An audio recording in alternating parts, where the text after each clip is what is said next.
Pemirsa, hujan deras disertai angin kencang kembali melanda wilayah Desa Pancasari, Kecamatan Sukasada Buleleng kemarin malam. Hujan mengakibatkan ruas jalan di seputaran Desa Pancasari kebanjiran, lalu lintas menjadi tersendat. Hujan terjadi Selasa kemarin sekitar 2 siang wita hingga malam hari.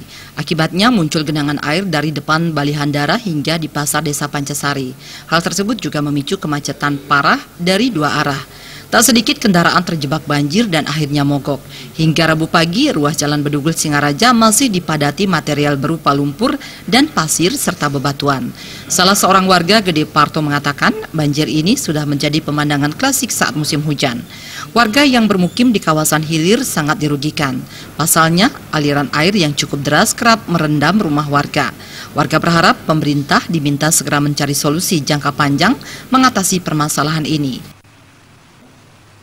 Ya, saya harapkan solusi ke depan pemerintah cepat tanggap lah untuk memperbaiki. Saya sebagai masyarakat di Pancasari ini hampir setiap musim hujan ini kena dampak banjir ini. Karena curah hujan ini tinggi sekali, air itu dari barat, dari gunung. Saya harapkan pemerintah cepat memperbaiki saluran irigasinya atau got-nya, gimana caranya itu.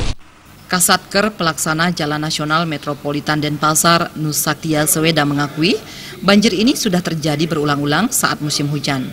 Hal ini terjadi akibat minimnya saluran pembagi air di kawasan hulu dan berkurangnya saluran air dari jalan raya menuju Danau Buyan. Kita sudah melakukan koordinasi untuk mengatasi ini, yang memang ada dua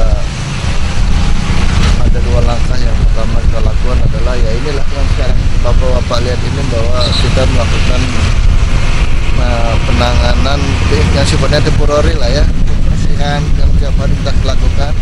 Kemudian untuk jangka panjangnya kita sudah berkoordinasi juga dengan pihak terkait lah, seperti kita menginginkan adanya pembagian bangunan bagi di atas untuk saluran airnya sehingga tidak kumpul ya, tidak jatuh pada satu tempat ini. Kemudian juga membagi yang meneruskan saluran yang meneruskan dari jalan ini sampai menuju ke danau. Pihak Bina Marga dibantu instansi terkait masih melakukan pembersihan di wilayah tersebut. 3 alat berat bahkan diturunkan sekaligus untuk membersihkan material. Komang Yuda, Bali TV.